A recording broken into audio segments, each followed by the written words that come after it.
안녕하십니까. 2022년 1월 11일 천신민심 라이브 시작하겠습니다. 오늘 천신민심은 대선판에 등장한 말들에 대해 할 말이 있다입니다. 먼저 화면을 보시죠. 네, 달파멸공, 이대남, 병사월급, 탈모, 소확행, 여성가족부, 이익투표 이렇게 보이네요. 지금부터 새해 들어서 이 말들이 대선판에 등장한 배경을 좀 짚어보고요. 또 그 속에 숨겨진 노림수를 밝혀보겠습니다. 그리고 실제로 이 말들이 이번 대선판에 어떤 영향을 미칠지에 대해서도 분석해 보도록 하겠습니다. 네. 이 지금 달파 멸공이 보이죠? 예. 요즘 그 멸공이라는 말이 새삼스럽게 사람들의 입에 오르내리고 있죠? 생각해보니까 멸공의 횃불이라는 그 군가가 떠오르는데요. 들어보시죠.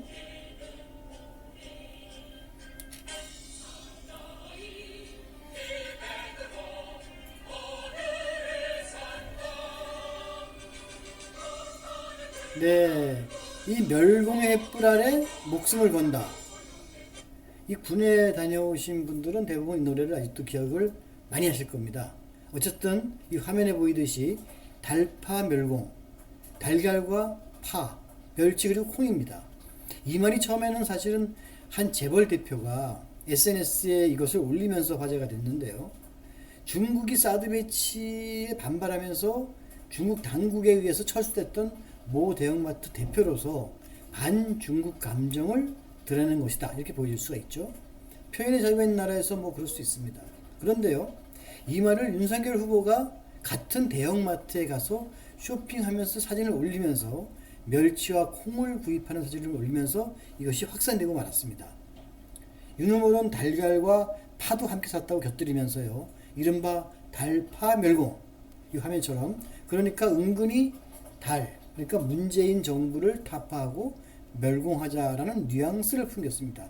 물론 이런 뜻은 아니었겠죠. 본인도 뭐 그 육수를 내겠다는 말씀도 하셨고 했으니까. 그런데 어쨌든 이것을 받아서 나경원 전 의원과 최재형 전 감사원장이 역시 인증사진을 올리는 바람에 이번 그 멸공 이 얘기는 굉장히 그 확산되고 말았습니다.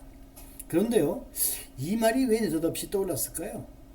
가장 큰 요인은 젊은이를 중심으로 한 우리 국민의 반중 정서에 기반하고 있다고 생각합니다.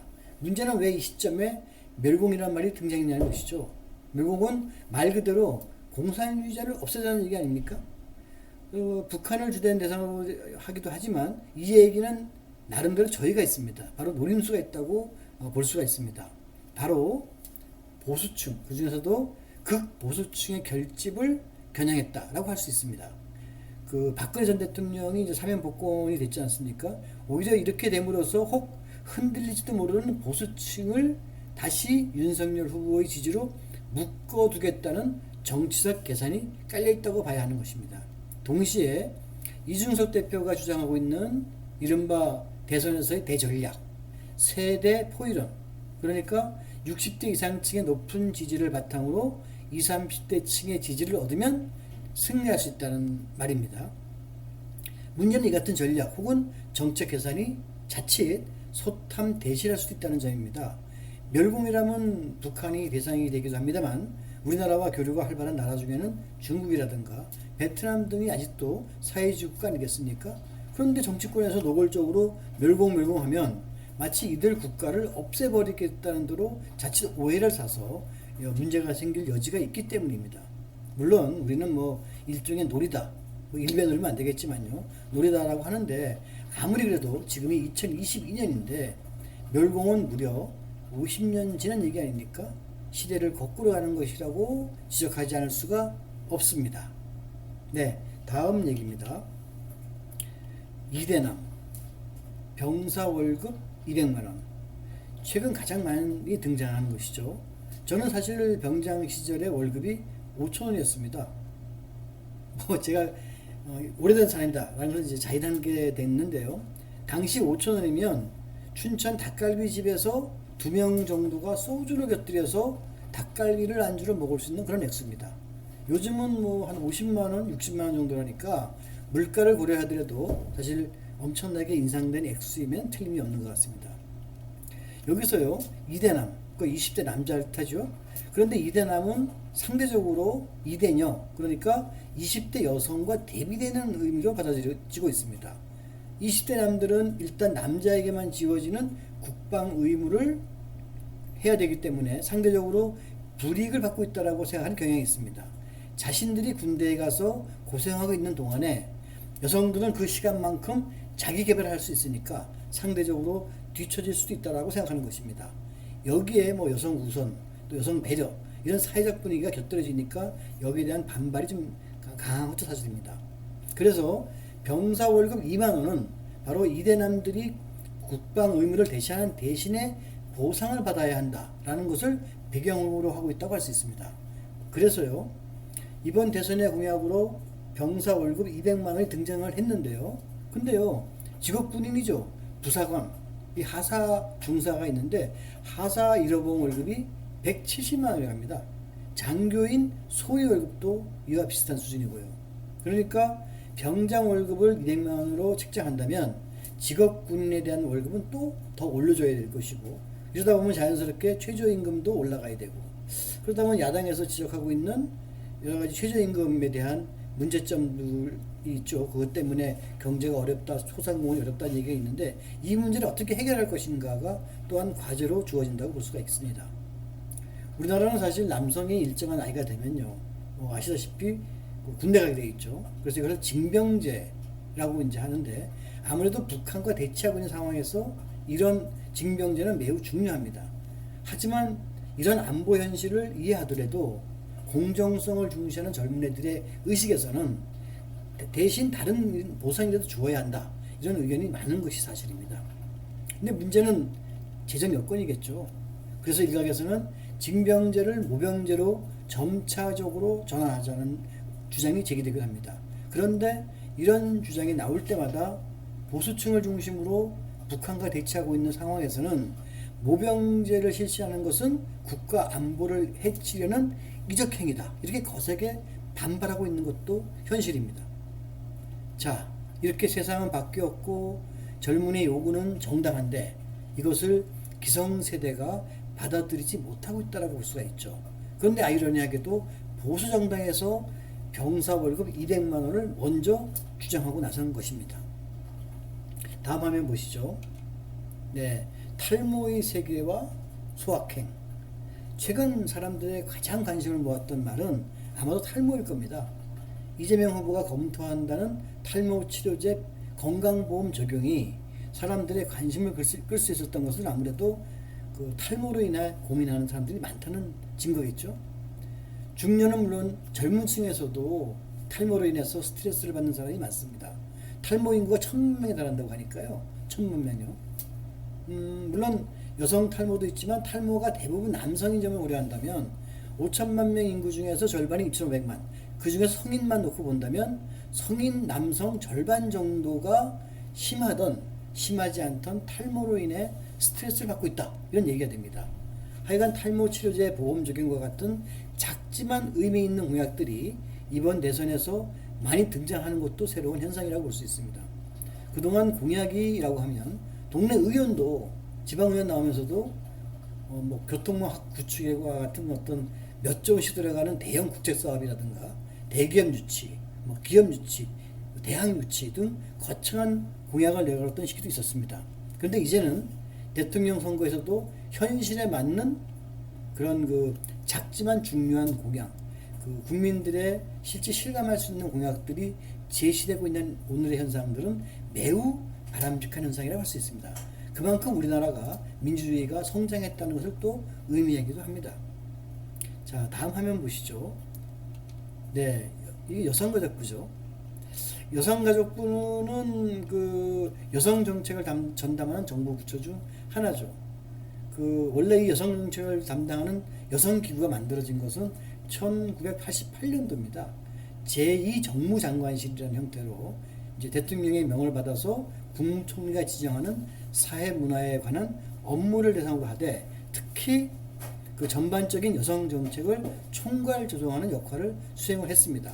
그리고 10년이 지난 1998년 김대중 정부에서는 이 제2정무장관실이 폐지되고 대통령 소속 특별위원회가 그 역할을 하게 됩니다.